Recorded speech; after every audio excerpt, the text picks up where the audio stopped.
1800년대 후반 러시아 왕실의 시집간 덴마크 공주가 향수병에 시달릴 때마다 위로가 돼준 건 다름 아닌 달걀이었습니다. 세계에서 가장 비싼 달걀로 불리는 파베르제의 에그입니다. 영롱한 보석의 화려함과 유려한 곡선미를 감상하며 공주는 지독한 외로움을 달랬다고 합니다.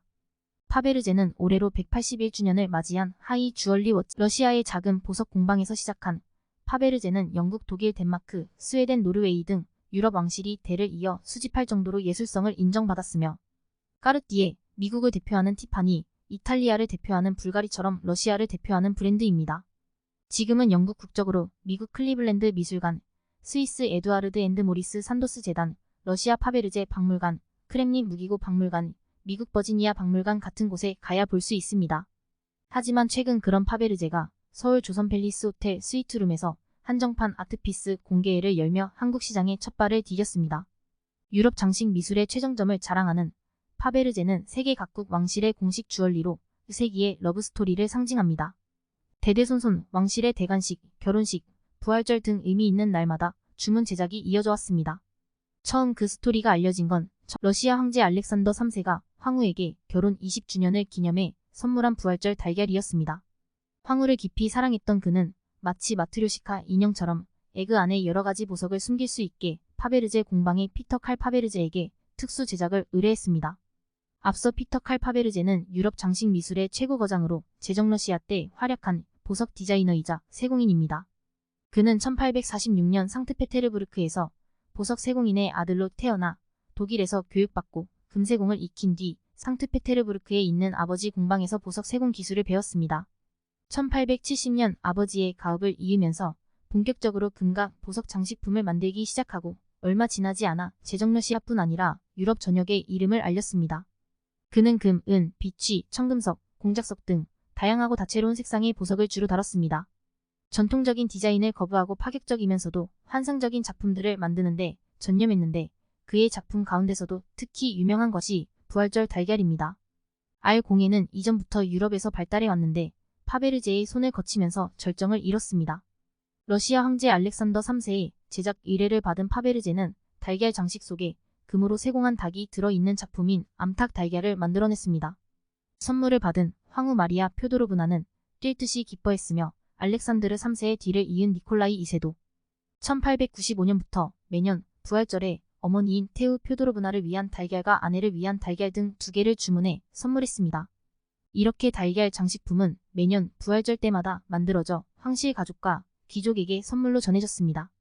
파베르제 달걀이 매력적인 것은 단순한 달걀 모양에 그치지 않고 그 내부에 시계 또는 기계식으로 움직이는 장식품을 넣거나 외관에 스토리를 담은 장식을 가미했다는 데 있습니다.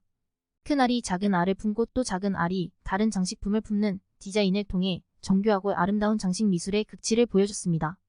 또 다른 세상을 품은 달걀을 만들어내면서 더욱 매력적으로 다가간 것입니다. 파베르제가 만든 달걀 50개는 지금 어디에 있을까? 정답은 아무도 정확히 모른다입니다.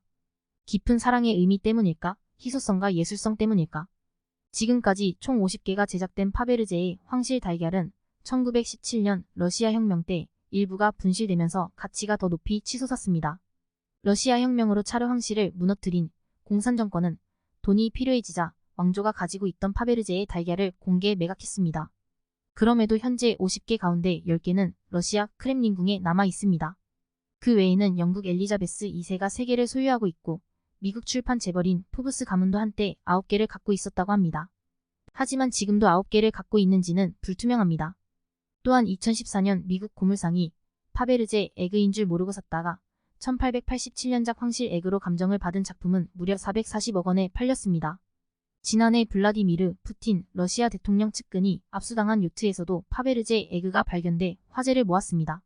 분실된 50개의 황실 달걀 중 6개는 아직 발견되지 않았습니다. 파베르제는 무엇보다 예술성 면에서 높은 평가를 받습니다. 1900년 파리 만국 박람회에 초청받아 프랑스 최고 훈장인 레지옹 도네르를 수상한 것도, 철도왕 벤더빌트 가문이 시계 에그 제작을 의뢰한 것도, 미국 로스차일드 가문이 결혼식 기념 탁상시계 제작을 맡긴 것도, 독일 공주가 선물받은 파베르제 티아라가 대대손손 내려오는 것도 모두 파베르제의 독보적인 예술성을 보여주는 대목입니다.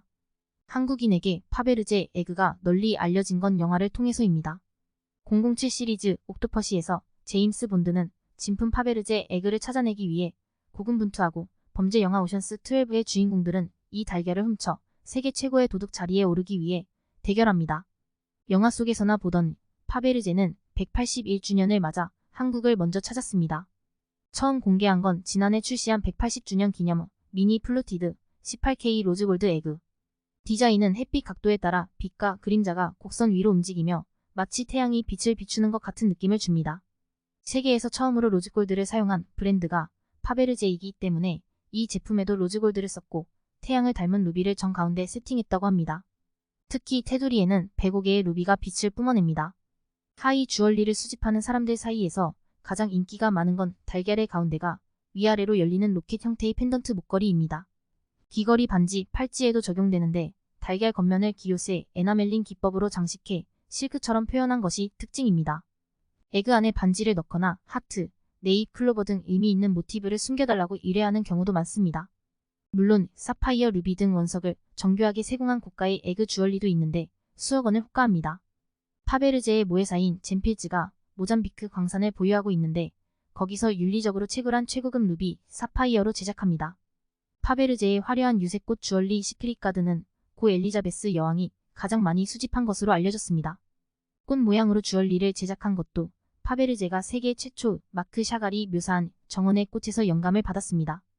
영국 왕실은 지금까지 6대에 걸쳐 총 800여 개의 파베르제 제품을 수집해왔다고 합니다.